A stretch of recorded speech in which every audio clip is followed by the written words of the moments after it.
السلام علیکم ورحمۃ اللہ وبرکاتہ۔ عمر درویش کے خیمے میں وہی 3 آدمی بیٹھے تھے جو دن کے وقت بھی اس کے پاس آئے تھے۔ انہوں نے عمر درویش کو بتایا کہ لوگ وہی تاثر لے کر گئے ہیں جو ان پر پیدا کرنے کی کوشش کی گئی تھی۔ انہوں نے اسے یہ بھی بتایا کہ کل رات اسے آگے ایک اور گاؤں کے قریب جانا ہے اور طور کا جلوہ ایک اور پہاڑی پر دکھانا ہے۔ تینوں چلے گئے۔ عاشی عمر درویش کے ساتھ اکیلی رہ گئی۔ کیا تم اپنی کامیابی پر خوش ہو؟ عاشی نے پوچھا۔ عاشی، عمر درویش نے آہ لے کر کہا، میں تمہیں اس قسم کے سوالوں کا جواب دینے سے ڈرتا ہوں۔ کیا تم یہ چاہتے ہو کہ میں صلیبیوں اور سوڈانیوں کے ہاتھوں میں کھلونا بنی رہوں؟ عاشی نے کہا، تم نے میرے اندر ایمان بیدار کیا ہے اور اب تم مجھ پر اعتبار نہیں کرتے۔ میں اعتبار تمہارے عمل پر کروں گا، عمر درویش نے کہا، تمہارے الفاظ پر نہیں۔ مجھے بتاؤ میں کیا کروں؟ عاشی نے کہا، جو کہو گے کروں گی۔ ابھی یہی کرتی رہو جو کر رہی ہو، عمر درویش نے کہا، وقت آنے پر تمہیں بتاؤں گا کہ کیا کرنا ہے۔ ہو سکتا ہے تمہیں یہ بتانے کا وقت ہی نہ ملے کہ مجھے کیا کرنا ہے، عاشی نے کہا، تم نے دیکھ لیا ہے کہ تمہارے ارد گرد جاسوسوں کا جال بچھا ہوا ہے۔ جہاں تم نے ذرا سی مشکوک حرکت کی، یہ جاسوس تمہیں غائب یا قتل کر دیں گے اور مجھے اپنے ساتھ لے جائیں گے۔ اگر تم مجھے پہلے ہی بتا دو کہ تمہارا ارادہ کیا ہے تو میں تمہیں بروقت خبردار کر سکوں گی۔ مجھے تو وہ بہرحال اپنے گروہ کا فرد سمجھتے ہیں۔ عاشی کے انداز میں کچھ ایسی سادگی اور خلوص تھا جس سے عمر درویش قائل ہو گیا کہ یہ لڑکی اسے دھوکہ نہیں دے گی۔ اس نے کہا، تمہارے کمالات دیکھتا ہوں تو ڈرتا ہوں کہ تم مجھے دھوکہ دو گی۔ کمالات میں تو تم بھی کم نہیں ہو، عاشی نے کہا، اسی لیے تو میں محسوس کر رہی ہوں کہ تم نے اپنی قوم کو دھوکہ دینے کا پختہ ارادہ کر لیا ہے۔ میں تمہیں اپنا ارادہ بتا دیتا ہوں، عمر درویش نے کہا، اور یہ بھی بتا دیتا ہوں کہ تم نے اپنا وعدہ پورا نہ کیا اور مجھے فریب دیا تو تم زندہ نہیں رہو گی۔ میں قتل ہو جانے سے نہیں ڈرتا اور قتل کرنے سے بھی نہیں ڈروں گا۔ میں نے راستے میں تمہیں بتایا تھا کہ میں کسی اور مقصد کے لیے جا رہا ہوں۔ مجھے امید تھی کہ میں یہاں اپنے علاقے میں آ کر اپنے خفیہ مقصد میں آسانی سے کامیاب ہو جاؤں گا، مگر یہاں آ کر دیکھا ہے کہ سوڈانیوں نے مجھے جاسوسوں کے گھیرے میں لے رکھا ہے۔ مجھے دوسرا غم یہ ہو رہا ہے کہ میں نے اپنی قوم کی پیٹھ میں خنجر اتار دیا ہے۔ میں اپنے اصل مقصد کی خاطر اپنے آپ کو پوشیدہ رکھ رہا ہوں، مگر میری کارستانی، جسے تم میرا کمال کہتی ہو، میری قوم کے مذہبی عقیدے کو زہر کی طرح مار رہی ہے۔ میں نے اگر یہ سوانگ جاری رکھا تو یہ مسلمان سوڈانیوں کی غلامی کی زنجیروں میں بندھ جائیں گے اور ان کا قومی وقار ہمیشہ کے لیے ختم ہو جائے گا۔ تم کیا کرنا چاہتے ہو؟ عاشی نے پوچھا۔ میں اسحاق کے گاؤں تک پہنچنا چاہتا ہوں، عمر درویش نے کہا۔ تم اسحاق کو جانتی ہو نا؟ وہی کماندار جو جنگی قیدی کی حیثیت سے قید خانے میں پڑا ہے۔ اسے اپنے رنگ میں رنگنے کے لیے تمہیں بھی ایک رات اس کے پاس بھیجا گیا تھا۔ اس شخص کو تو میں ساری عمر نہیں بھول سکوں گی، عاشی نے کہا۔ اس کی بھی اتنی ہی مرید ہوں جتنی تمہاری ہوں۔ میں اس کے گھر تک پہنچنا چاہتا ہوں، عمر درویش نے کہا۔ پھر میں اپنے گاؤں جانے کا ارادہ رکھتا ہوں۔ میں یہ سوچ کر آیا تھا کہ یہاں آ کر غائب ہو جاؤں گا اور یہاں کے لوگوں کو بتاؤں گا کہ وہ سوڈانیوں کے ہتھ کنڈوں سے بچیں۔ معلوم ہوتا ہے تم نے کوئی باقاعدہ منصوبہ نہیں بنایا تھا، عاشی نے کہا۔ ہمیں جس کام کے لیے بھیجا جاتا ہے اس کا ہمیں بڑا واضح منصوبہ دیا جاتا ہے۔ میں قید خانے میں ظالمانہ اذیتیں سہ سہ کر نکلا ہوں، عمر درویش نے کہا۔ اتنی ہی عقل رہ گئی تھی کہ قید خانے سے نکلنے کا یہ طریقہ سوچ لیا تھا۔ یہاں آ کر حالات ایسے ہو گئے ہیں کہ اپنے مقصد کی کامیابی ناممکن نظر آتی ہے۔ اب مجھے بھی سوچنے دو، عاشی نے کہا۔ اگر ہم خدا کی راہ میں ثابت قدم رہے تو تم اپنے مقصد میں کامیاب ہو جاؤ گے۔ کل ہم آگے جا رہے ہیں، کوئی صورت نکل آئے گی۔ ضرورت یہ ہے کہ ہمیں یہاں کے کسی عقل مند آدمی کے ساتھ ملاقات کا موقع مل جائے۔ اسی علاقے میں عمر درویش کے خیمے سے 2-2.5 میل دور مصری تاجروں کا ایک قافلہ آیا۔ 4 آدمی اور 6 اونٹ تھے۔ قافلے کا سردار لمبی داڑھی والا ایک بزرگ سیرت انسان تھا جس نے ایک آنکھ پر سبز رنگ کے کپڑے کا ٹکڑا لٹکا رکھا تھا، جیسے اس کی یہ آنکھ خراب ہو۔ یہ قافلہ 2 راتیں پہلے سوڈان کی سرحد میں داخل ہوا تھا۔ پہلے بتایا جا چکا ہے کہ سلطان ایوبی نے مصر سے سوڈان میں اناج سمگل کرنے کی در پردہ اجازت دے رکھی تھی۔ دوسری اجناس بھی سمگل کی جاتی تھی۔ سوڈان میں ان اشیاء کی قلت تھی۔ مصر کے یہ سمگلر دراصل سلطان ایوبی کی انٹیلیجنس کے آدمی تھے۔ انہیں مصر کے سرحدی دستے نہیں روکتے تھے اور سوڈان کی سرحد کے پہرے دار بھی انہیں نظر انداز کر دیتے تھے۔ یہ قافلہ بھی بلا روک ٹوک سرحد پار کر کے سوڈان میں داخل ہو گیا، لیکن رات کی تاریکی کی وجہ سے سوڈان کے سرحدی پہرے دار یہ نہ دیکھ سکے کہ 4 تاجروں اور 6 اونٹوں کا یہ قافلہ سوڈان کے کسی شہر کی طرف جانے کی بجائے اس پہاڑی علاقے کی سمت چلا گیا ہے جہاں مسلمان آباد تھے۔ ادھر تاجروں کے کسی قافلے کو جانے کی اجازت نہیں تھی، کیونکہ سوڈان کی حکومت مسلمانوں کو اناج اور دیگر اجناس سے اور تجارت سے محروم رکھنا چاہتی تھی۔ یہ قافلہ رات بھر چلتا رہا۔ صبح ہوئی تو اونٹوں کو ٹیلوں کے علاقے میں چھپا دیا گیا۔ سرحد دور پیچھے رہ گئی تھی۔ ان لوگوں نے سارا دن وہیں چھپ کر گزارا۔ رات تاریک ہوئی تو قافلہ پھر چل پڑا اور آدھی رات کے وقت پہاڑی علاقے میں داخل ہو گیا۔ یہی قافلے کی منزل تھی۔ سحر کے وقت قافلہ ایک گاؤں میں داخل ہوا۔ میر کارواں ایک مکان کے سامنے رکا اور دروازے پر دستک دی۔ کچھ دیر بعد دروازہ کھلا۔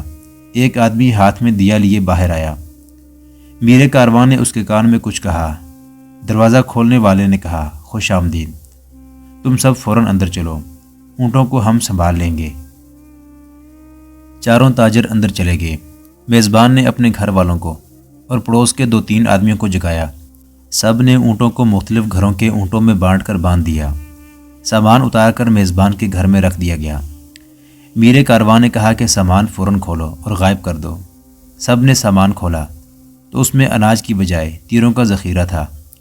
کمانیں، تلواریں اور خنجر تھے اور 3-4 بوریوں میں آتش گیر مادے سے بھری ہوئی ہانڈیاں تھیں۔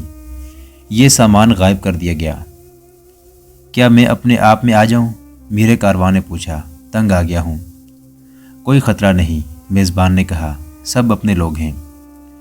میر کارواں نے لمبی داڑھی اتار دی اور آنکھ سے سبز کپڑا بھی اتار دیا۔ یہ داڑھی نکلی تھی۔ اس کی اصلی داڑھی چھوٹی تھی اور سلیقے سے تراشی ہوئی۔ سامان ادھر ادھر چھپا کر جب آدمی مہمانوں کے پاس آئے تو ایک آدمی میر کارواں کو دیکھ کر ٹھٹک گیا۔ میر کارواں مسکرایا اور پوچھا، پہچانا نہیں تھا مجھے؟ اوہ، میرے دوست علی بن سفیان، اس آدمی نے کہا۔ خدا کی قسم میں نے نہیں پہچانا تھا۔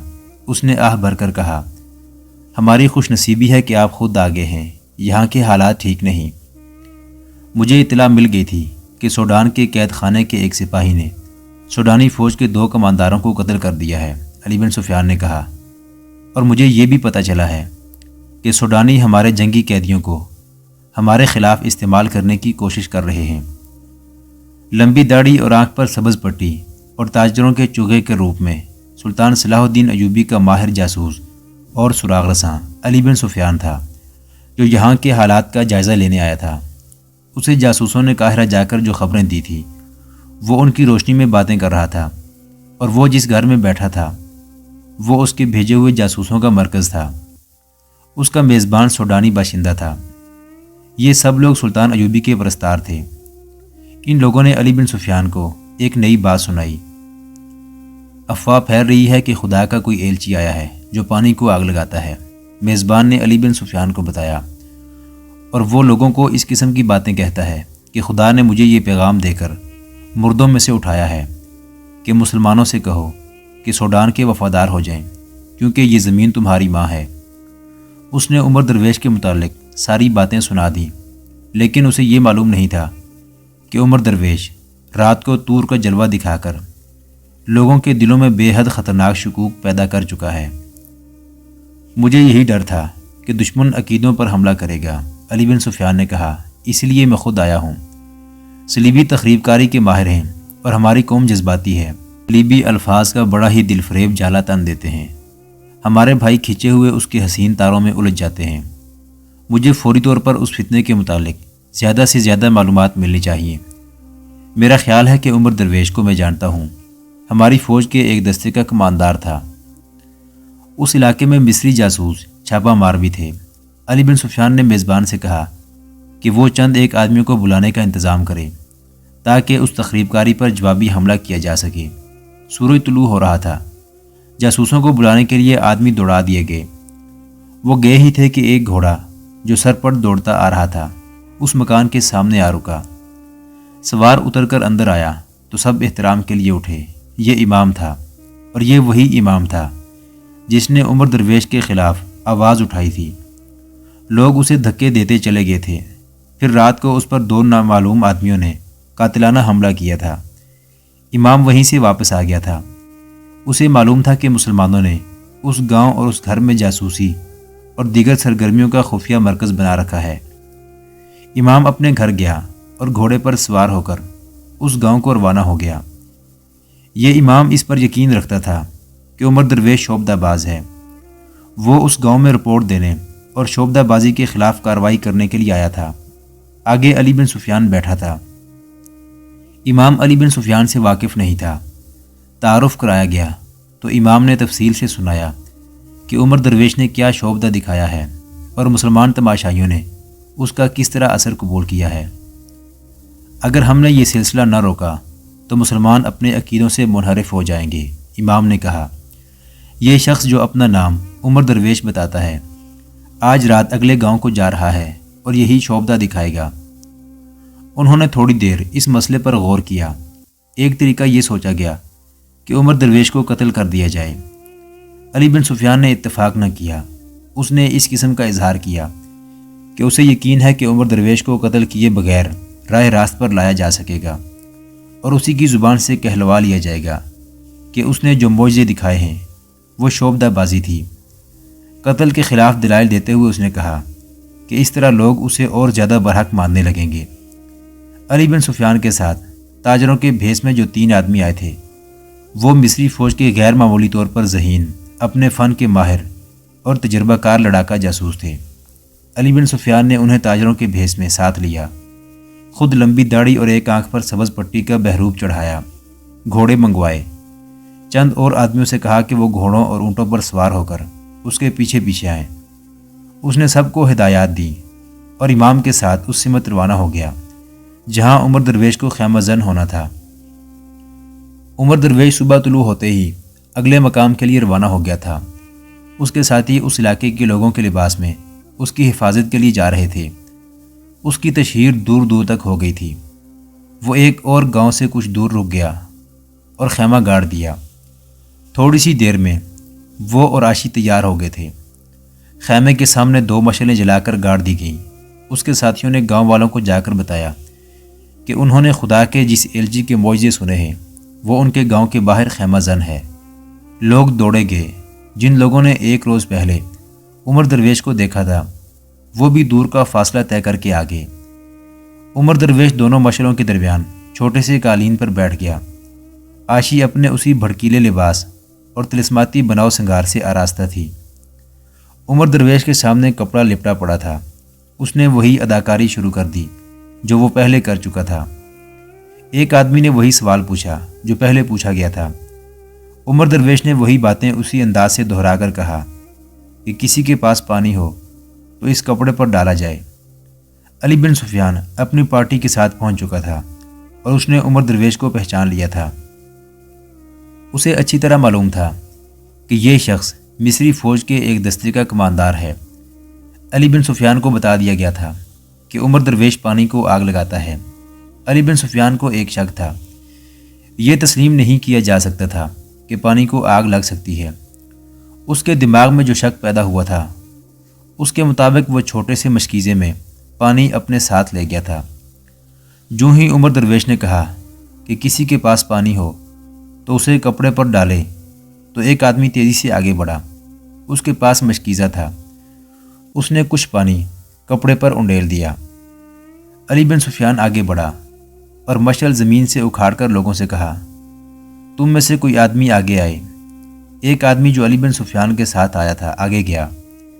علی بن سفیان نے مشعل اس کے ہاتھ میں دے کر کہا، اس کپڑے پر شعلہ رکھو۔ وہ آدمی ہچکچایا۔ علی بن سفیان نے لوگوں سے کہا، تم میں سے کوئی بھی آدمی اس پانی کو آگ لگا سکتا ہے۔ اس آدمی نے مشعل کا شعلہ کپڑے کے قریب کیا تو کپڑے سے شعلہ بھڑک اٹھا۔ ایک آدمی جو عمر درویش کا ساتھی تھا بولا، تم کوئی شعبدہ باز ہو، پیچھے ہٹو، ورنہ تم پر خدا کے اس برگزیدہ شخصیت کا قہر نازل ہوگا۔ عمر درویش خاموشی سے اور حیرت سے علی بن سفیان کو دیکھ رہا تھا۔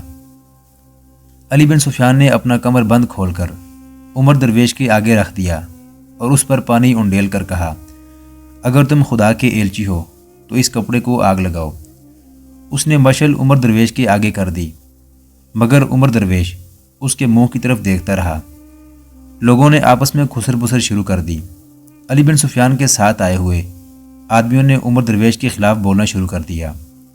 امام کی آواز سب سے زیادہ بلند تھی۔ عمر درویش کے آدمیوں نے اس کی حمایت میں بولنا شروع کر دیا۔ دونوں طرف سے بولنے والے جاسوس تھے۔ یہ بھی جنگ تھی، حق اور باطل مار کا آرا تھے۔ علی بن سفیان نے لوگوں کو ادھر الجھا ہوا دیکھا تو عمر درویش کے سامنے بیٹھ گیا۔ عمر درویش، اس نے دھیمی آواز میں کہا، ایمان کی کتنی قیمت ملی ہے؟ تم کون ہو؟ عمر درویش نے پوچھا۔ بہت دور سے آیا ہوں، علی بن سفیان نے کہا۔ تمہاری شہرت سرحد پار سنی تھی اور تمہیں دیکھنے آیا ہوں۔ عمر درویش نے بے چینی سے ادھر ادھر دیکھا اور پوچھا، میں تم پر کس طرح اعتبار کر لوں؟ میری داڑھی پر ہاتھ پھیرو، علی بن سفیان نے کہا، مصنوعی ہے۔ ایمان کی جو قیمت وصول کی ہے اس سے دگنی دوں گا۔ یہ شعبدہ بازی ختم کرو، میں تمہیں ساتھ لے جاؤں گا۔ میں قاتلوں کے گھیرے میں ہوں، عمر درویش نے کہا۔ میری نہیں مانو گے تو بھی قتل ہو جاؤ گے، علی بن سفیان نے کہا۔ تم جانتے ہو کہ یہاں ہمارے بہت سے آدمی موجود ہیں۔ تمہارے ساتھ کتنے آدمی ہیں؟ مجھے معلوم نہیں، عمر درویش نے کہا، اور پوچھا تمہارا نام کیا ہے؟ بتا نہیں سکتا، علی بن سفیان نے کہا۔ میں جو پوچھتا ہوں وہ بتاؤ، طور کا جلوہ کیا ہے؟ صاف بتا دو، تمہاری حفاظت کی ذمہ داری لیتا ہوں۔ جب اٹھو گے تو اپنے دائیں طرف دیکھنا، عمر درویش نے کہا۔ اونچی پہاڑی کے آگے ایک اونچی چٹان ہے، ایک بہت بڑا درخت ہے۔ شام سے ذرا بعد وہاں اپنے آدمی چھپا دینا۔ جس طرح پانی کو آگ لگنے کا بھید جان گئے ہو، طور کا جلوہ بھی جان جاؤ گے۔ مجھے موقع دو کہ یہ تماشا دکھاؤں۔ تم وہاں سے شعلہ نہ اٹھنے دینا۔ میرے فرار کا اور میری حفاظت کا فرض تم پورا کرو گے۔ بس میری شعبدہ بازی یہی ہوگی کہ یہاں سے نکل بھاگوں۔ مجھے اسحاق کو قید خانے سے آزاد کرانا ہے۔ اٹھو اور اعلان کرو کہ رات کو طور کا جلوہ دکھاؤں گا۔ علی بن سفیان کی جگہ کوئی اور آدمی ہوتا تو وہ عمر درویش کی یہ ادھوری سی بات نہ سمجھ سکتا۔ علی بن سفیان اسی میدان کا کھلاڑی تھا، وہ اشارے سمجھ لیتا تھا۔ اس نے اٹھ کر اعلان کیا، خدا کا یہ برگزیدہ انسان رات کو طور کا جلوہ دکھائے گا۔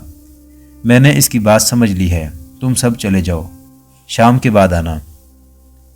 علی بن سفیان اٹھ کر چلا گیا۔ لوگوں نے اسے گھیر لیا اور پوچھا کہ عمر درویش کے ساتھ اس کی کیا باتیں ہوئی ہیں۔